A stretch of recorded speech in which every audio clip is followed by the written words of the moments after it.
La calidad del medio ambiente en Gijón no mejorará hasta que no cambie la actitud de la Consejería de Medio Ambiente. La pasividad que demuestra con respecto a la contaminación que emiten algunas empresas es escandalosa. Le pedimos una ratificación de 180 grados a la Consejería y en concreto a la consejera. No se puede seguir mirando para otro lado. No puede seguir habiendo tal nivel de pasividad. Esta es la conclusión que desde Izquierda Unida hacemos después de estudiar los 6 expedientes abiertos desde que existe el Plan del Aire en agosto del 2014. Hemos estudiado con bastante detenimiento esos 6 expedientes. Una primera cuestión que llama la atención es los pocos expedientes precisamente que se han abierto. No es posible que con los niveles de contaminación que tiene nuestra ciudad, desde agosto del 14 hasta hoy se hayan abierto solo 6 expedientes. No tiene proporción con los niveles de contaminación que nos dicen todos los días, a veces para nuestro susto y para nuestra sorpresa, que tenemos en la ciudad de Gijón. Una segunda conclusión es que de los expedientes abiertos solo se plantean 2 propuestas de sanción. 2 propuestas que además se están tramitando, o sea que no son definitivas. Estas 2 propuestas de sanción se plantean justo 3 días antes de facilitarnos a Izquierda Unida la copia de los expedientes. Hay 2 elementos claros que hemos notado que significan un aumento de actividad por parte de la Consejería de Medio Ambiente. Uno es en enero, entre enero y febrero de este año, cuando la contaminación en Gijón y los medios de comunicación y la opinión pública pues prácticamente está todos los días reflejado en los medios de comunicación, en las radios, en las televisiones, en la prensa. Y otro segundo impulso que hace la Consejería, donde por ejemplo concluye después de muchos meses que haya una propuesta de sanción, es justo en febrero, justo 3 días antes de darle copia de los expedientes a Izquierda Unida. Digo que os vamos a facilitar una copia, un resumen con todas las conclusiones que hemos sacado de esos expedientes, pero comentamos por encima alguno. En febrero del 2015, hasta febrero del 2015 no se abre expediente a la empresa A. Os decía que por cuestiones de carácter confidencial que nos exige la Consejería no denominamos a las empresas por su nombre. Hasta febrero del 2015 no se abre expediente a la empresa A después de varios años provocando una notoria contaminación.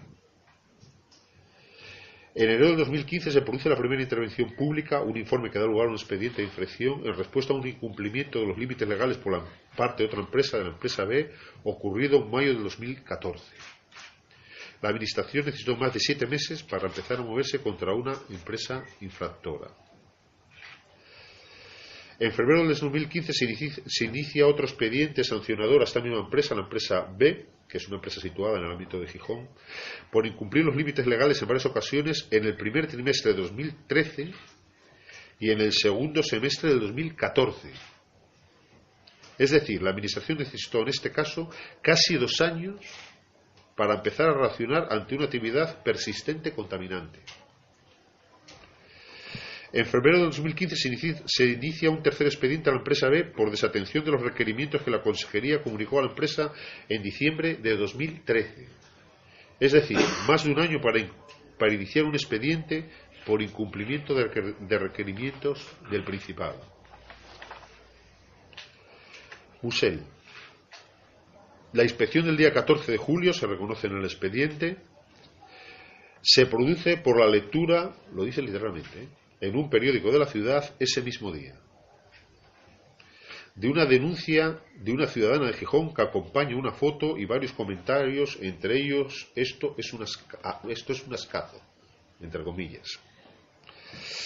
El inspector acompaña el acto, el recorte periódico y señala literalmente que como consecuencia de la denuncia publicada en el diario que os he mencionado de la ciudad de Gijón el día 14/7 del 2015 se gira visita de inspección. En esta primera visita se constatan irregularidades, pero no se hace ningún requerimiento a la empresa. En la inspección, a que viene a continuación, que es del 24 de julio, surge de una denuncia citada en el acta como del 112. por la presencia de una nube de carbón que provoca ese día la huida de bañistas de algunas playas altamente concurridas.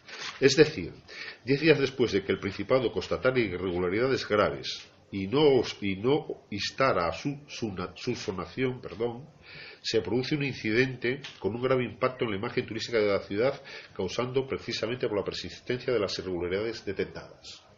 Es decir, no se propuso ninguna medida correctora ni subsanar ninguna irregularidad el día 14 de julio, dando, como sabéis, 10 días después otra imagen penosa para la ciudad. Hay 6 defectos en la tramitación de expedientes que nos resultan muy difíciles de entender y que os voy a relatar rápidamente y que os digo que os los vamos a entregar por escrito. 1. ¿Cómo se explica que un alto funcionario que inicia los expedientes desconozca si la empresa cuenta con antecedentes infractores? Ello es una cuestión clave para clarificar la graduación de la sanción. 2. ¿Por qué el Principado nunca ejerce su potestad de instalar aparatos de medición propios en los principales focos de contaminación?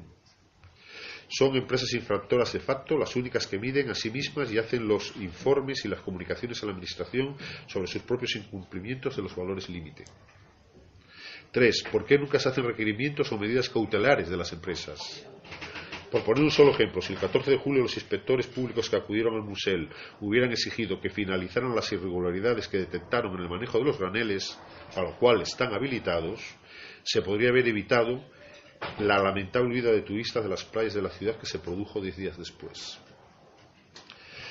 6. En los expedientes se habla de escasas visitas de inspectores públicos a los focos de emisión. Solo ha habido alguna visita en 3 de los 6 expedientes, pero en muchos casos no figuran en los expedientes las actas de inspección correspondientes a estas visitas. ¿Es que no se levantaron actas de estas visitas inspectoras? ¿O es que estas actas no van al expediente como es preceptivo? 7. ¿Por qué en julio se realiza una visita a un foco emisor motivada por la lectura en la prensa de la existencia de una nueva contaminante? ¿No cuenta el Principado con más mecanismos de vigilancia que la lectura del periódico? ¿Y por qué entonces no se acudió a los focos en las otras múltiples ocasiones en que los medios de comunicación reflejaron otros incidentes contaminantes? 8. En una ocasión se acudió por aviso del 112. ¿Es la práctica habitual? ¿Son los avisos de los ciudadanos al 112 los que activan la acción inspectora? Entonces, ¿por qué no se han atendido otros avisos de ciudadanos al 112? ¿No debería haber un protocolo que regulara las intervenciones inspectoras derivadas de la recogida de información por parte de los servicios de emergencia del Principado? Concluyo como empecé. Un desastre. Insisto, no cambiará la calidad del medio ambiente en Gijón hasta que la Consejería de Medio Ambiente no cambie su actitud. La Consejería de Medio Ambiente tiene, con respecto a las empresas que emiten contaminación, una actitud escandalosa, cómplice. Y las empresas lo perciben. Y como lo perciben, hacen lo que les da la gana. No es posible que desde que entró en funcionamiento el Plan del Aire, agosto del 2014 al día de hoy, haya solo 6 expedientes. Y que de esos 6 expedientes haya 2 propuestas de sanción y que se hagan justo 3 días antes de enviarle la documentación que había requerido Izquierda Unida. Nos tememos muy mucho que si nosotros no hubiéramos requerido la documentación de esos expedientes, no habría ninguna propuesta de sanción de los 6 expedientes abiertos, que, insisto, son pocos teniendo en cuenta los niveles de contaminación de nuestra ciudad. No es posible esto. Tiene que haber un cambio de 180 grados y así, desde luego, estamos dispuestos a exigirlo. Os insisto que os facilitaremos la documentación, la están fotocopiando, el estudio que hemos hecho de los expedientes. No os podemos facilitar los expedientes en sí mismos. Y en ese estudio, que son de 5 o 6 páginas de los expedientes, insisto también, porque sé que algunos habéis llegado un poco tarde, que la Consejería nos ha dicho que tienen carácter confidencial y por lo tanto las empresas tienen nombres A, B, C y D. Algunas creo que con un poco de intuición y olfato podéis saber cuáles son, pero nosotros hemos querido respetar el carácter confidencial, más allá de que en la Junta, insisto, en marzo de este año, a propuesta precisamente mía, entre otras muchas otras cosas, se planteaba que todos los expedientes fueran públicos. Yo lamento que el Principado todavía siga sin hacer los expedientes públicos. Por poneros un ejemplo, hay una ordenanza del Ayuntamiento de Bilbao que obliga a que los expedientes sean públicos. O sea, no estoy pidiendo nada que no se esté dando, por ejemplo, en algunas ciudades más avanzadas de España en materia de contaminación medioambiental. Siento haber sido un poco largo, me era difícil resumirlo todo y bueno, y a continuación va a intervenir Manolo Ruiz. Bueno, pues buenos días. Yo creo que Aurelio describió claramente cuáles son las fallas y las insuficiencias que hay en la tramitación de expedientes en la Consejería de Medio Ambiente, y yo creo que lo que demuestra es la permisividad y la indolencia por parte de la Consejería es la tramitación de estos asuntos, ¿no? Por tanto, detectado la información que tenemos, que entendemos que es que desde el punto de vista administrativo, pero también desde el punto de vista de salud, si se repiten, podemos definirlos graves, y sin ánimo de alarmar, vamos a plantear medidas de carácter político, de carácter legislativo y presupuestario que entendemos desde Izquierda Unida son imprescindibles para implementar de manera urgente y tratar de atajar esta situación de contaminación atmosférica. Entre otras cosas porque también, como conocéis, Aurelio no hizo referencia a ello, hay un expediente también abierto por la Unión Europea, ¿no? En este sentido planteamos cuatro medidas concretas. La primera, un reforzamiento de la inspección ambiental. La segunda, un incremento cuantitativo, pero sobre todo cualitativo, del control atmosférico. La tercera, una ley de protección ambiental y de prevención de la contaminación. Y la cuarta, un reforzamiento de la transparencia, ¿no? Terminaba Aurelio hablando de ello, especialmente en lo que se refiere a los expedientes sancionadores. Por la aplicación del propio reglamento que utilizan en la Consejería, esto debiera ser así. Estamos hablando de la aplicación del reglamento del 61 de actividades insalubres, nocivas, molestas y peligrosas, y por tanto, si uno monta un bar y tiene que dar audiencia al conjunto de las personas afectadas, pues parece ser que aquí hay una afectación pública y por tanto la información debiera ser pública.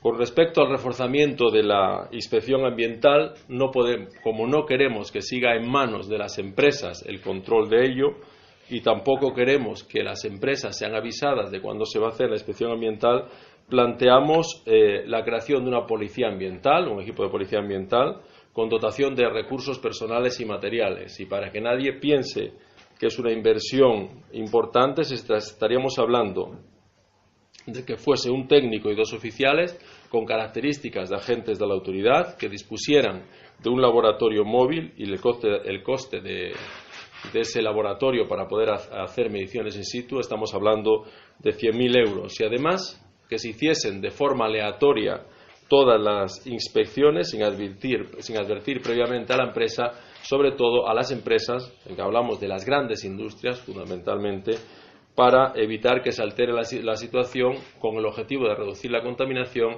y al mismo tiempo tratar de evitar las sanciones y, lo que es más importante, las medidas correctoras que es imprescindible que se hagan. En segundo lugar, cuando hablo de la segunda medida, que es el incremento cualitativo más que cuantitativo, es que los equipos de medición miden las pequeñas partículas, las que tenemos en la ciudad, las que tienen las empresas, que son las llamadas PM2.5, que son las pequeñas, cuando en realidad hay una parte importante de esas partículas en suspensión, que son las PM10, que son las mayores, y que lógicamente no se dispone de equipos de medición para estas partículas en suspensión. Por tanto, planteamos también que se adquiera un equipo para poder hacer este tipo de mediciones, y estamos hablando de una inversión de 40.000 euros. En tercer lugar, planteamos una ley de protección ambiental y de prevención de la contaminación, y decimos que lo que se está aplicando en Asturias es de las pocas comunidades en las que, yo creo, quizá la única en la que no dispone una ley ambiental de estas características, se está aplicando el reglamento de actividades molestas, insalubres, nocivas y peligrosas, que es del año 1961. Por cierto, digo que también en este reglamento se establece la audiencia, la información pública. Esta ley, desde nuestro punto de vista, tiene que plantear el mantenimiento de la calidad ambiental, que garantice que la concentración de contaminantes de origen humano existente no tenga efectos significativos sobre la salud ni el medio ambiente. La segunda, el uso sostenible de los recursos naturales, planteándose o tratando de disociar entre los recursos consumidos y el crecimiento económico. El tercero, la protección de la naturaleza y la biodiversidad, tratando de prevenir la contaminación, pero también contemplando la restauración de los daños afectados. Y por último, un reforzamiento de, como decía, la cuarta medida es el reforzamiento de la transparencia en lo que se refiere a expedientes sancionadores. Nosotros entendemos que incluso ya desde la fase de instrucción tienen que estar en tiempo real en la página web y acceder a estos expedientes, porque yo creo que es la única forma de garantizar el que se lleven a buen término y que no dependan de la petición de información de tal o cual grupo o de la situación de picos de contaminación, que yo creo que ya el pico es casi sostenido, picos de contaminación que puedan afectar tanto a Gijón como a otras ciudades, a otras villas de Asturias, ¿no?